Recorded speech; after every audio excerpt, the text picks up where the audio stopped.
इस वर्ष आयोजित हुई देश की सबसे बड़ी मेडिकल प्रवेश परीक्षा को लेकर विवाद बढ़ रहा है। विवाद की शुरुआत परीक्षा के आयोजन से ही शुरू हो गई थी। पहले परीक्षा लीक के आरोप लगे और रिजल्ट आने के बाद उसमें गड़बड़ी के आरोप लगने शुरू हो गए। देश भर से परीक्षा को पुनः आयोजित करने की मांग उठ रही है। नीट यूजी परीक्षा का आयोजन 5 मई 2024 को किया गया था, जिसके लिए देश भर में 557 व विदेशों के 14 शहरों में परीक्षा केंद्र बनाए गए। करीब 24 लाख छात्रों ने इस वर्ष परीक्षा में भाग लिया। परीक्षा होने के बाद पेपर लीक के भी आरोप लगे। हालांकि एनटीए ने स्पष्टीकरण देते हुए कहा था कि परीक्षा सुचारू रूप से शुरू हुई और शांतिपूर्ण तरीके से संपन्न हुई।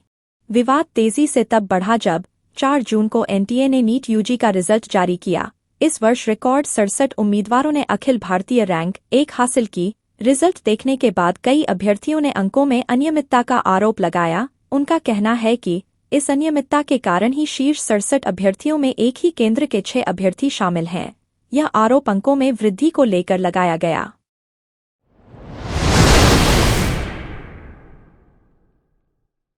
कांग्रेस की वर्किंग कमेटी की बैठक शनिवार को दिल्ली में है। इस बैठक में पार्टी के सभी नवनिर्वाचित सांसद राहुल गांधी से नेता विपक्ष पद स्वीकार करने की मांग करेंगे। कांग्रेस नेताओं का मानना है कि इससे राहुल गांधी लगातार प्रधानमंत्री नरेंद्र मोदी के सामने होंगे और वे उन मुद्दों को पुरजोर तरीके से उठा सकेंगे जिनके आधार पर पार्टी ने इन चुनावों में बेहतर सफलता हासिल की है। राहुल गांधी लगातार 5 साल तक प्रधानमंत्री नरेंद्र मोदी पर हमलावर रहेंगे, तो इससे आने वाले चुनाव में वे विपक्षी गठबंधन की तरफ से प्रधानमंत्री पद के स्वाभाविक दावेदार होंगे। इससे पार्टी को आगे के चुनावों में लाभ मिलेगा। संविधान के अनुसार नेता विपक्ष आधिकारिक पद होता है। इसे कैबिनेट मंत्री के बराबर का दर्जा और उसे मिलने वाली सभी सुविधाएं हासिल होती हैं।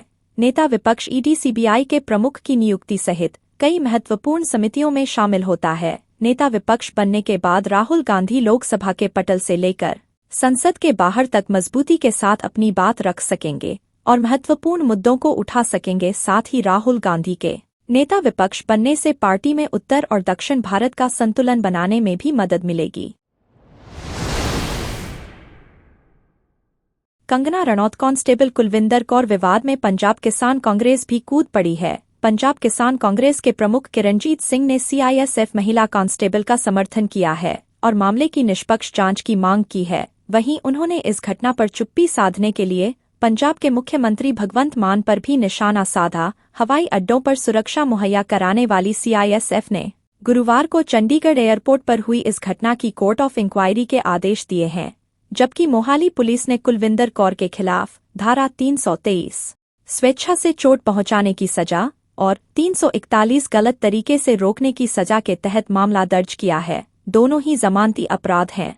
किरणजीत सिंह ने कहा कि थप्पड़ मारने की घटना का कोई सीसीटीवी फुटेज न होने के बावजूद महिला कांस्टेबल के खिलाफ मामला दर्ज किया गया है। जब थप्पड़ मारने की कोई फुटेज नहीं है तो एफआईआर क्यों दर्ज की गई? मामले की निष्पक्ष जांच होनी चाहिए। उन्होंने कहा कि पंजाब किसान कांग्रेस के सभी सदस्य कौर और उनके परिवार के साथ एकजुटता से खड़े हैं और उन्हें पूरा समर्थन देने का वादा करते हैं। सिंह ने अभिनेत्री पर उनके इस बयान के लिए निशाना साधा कि पंजाब में आतंकवाद और उग्रवाद बढ़ रहा है।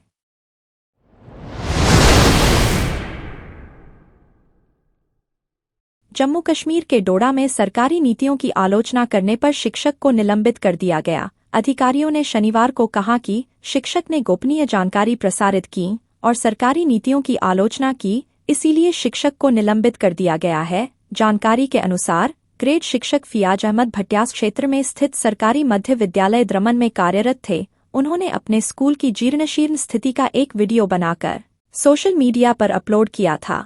इसी के चलते उनके ऊपर यह कार्रवाई की गई है। शिक्षक ने वीडियो में जर्जर आवाज, नाबालिग छात्रों की जान को खतरा और 8 कक्षाओं के प्रबंधन के लिए अपर्याप्त स्टाफ के बारे में बताया था।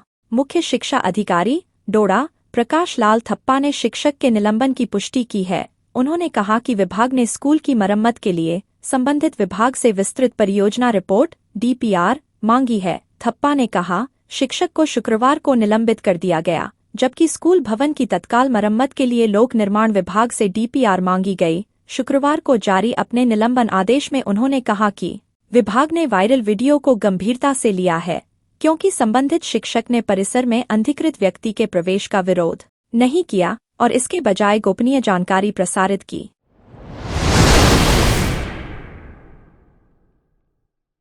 लोकसभा चुनाव के यूपी में निराशाजनक नतीजों के बाद मुख्यमंत्री योगी आदित्यनाथ ने शनिवार को मंत्रिमंडल के सहयोगियों के साथ बैठक की और सभी को निर्देश दिए। उन्होंने मंत्रियों को जनता के बीच जाने, उनकी समस्याएं सुनने और उन्हें सुलझाने के निर्देश दिए। मुख्यमंत्री योगी ने कहा कि सरकार जनता के लिए है, मंत्री लोग जनता के बीच जाएं।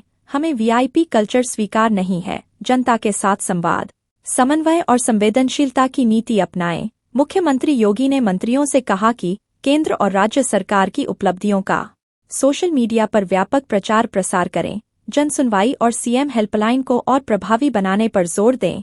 मंत्रिपरिषद की बैठकों के लिए ई-कैबिनेट व्यवस्था और सभी विभागों में ई-ऑफिस प्रणाली प्रभावी ढंग से लागू करें। प्रदेश की अर्थव्यवस्था को 1 ट्रिलियन की बनाने का लक्ष्य हर विभाग का है। कार्य योजना के अनुरूप मंत्रीगण समीक्षा करें। शीघ्र ही पुनः क्षेत्रीय दौरों पर जाएं। मुख्यमंत्री ने कहा कि मंत्रीगण बजट आवंटन और खर्च की समीक्षा करें और परियोजनाओं की समयबद्धता और गुणवत्ता का पूरा ध्यान रखें।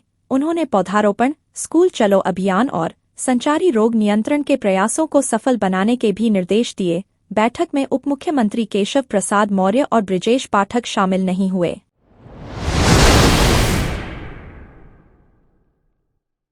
प्राइम वीडियो की चर्चित सीरीज पंचायत की रिंकी यानी अभिनेत्री सान्विका ने दर्शकों के दिलों में खास जगह बनाई है। पहले सीजन में दर्शकों को सिर्फ उनका नाम सुनने को मिला था। दूसरे सीजन में वह दर्शकों से रूबरू हुई। इसके बाद वे सभी की पसंदीदा किरदार बन गईं। अब इस सीरीज का तीसरा सीजन आ चुका है। सचिव जी, एक्टर जितेंद्र के साथ रिंकी की केमिस्ट्री इस सीरीज का मुख्य आकर्षण है। लेकिन रियल लाइफ में दोनों की केमिस्ट्री कैसी है? हाल ही में सान्विका ने इस बारे में बात की है। हाल ही में एक बातचीत के दौरान सान्विका ने जितेंद्र के साथ रियल लाइफ में अपनी बॉन्डिंग पर बात करते हुए कई दिलचस्प बातों का खुलासा किया। एक इंटरव्यू के दौरान सान्विका से सीरीज में उनके फेवरेट को स्टार के बारे में पूछा गया। इस पर उन्होंने कहा कि उनका हर किसी के साथ अच्छा बॉन्ड है, लेकिन जितेंद्र के साथ सबसे अच्छा है। दोनों के बीच अच्छी समझ विकसित हुई है।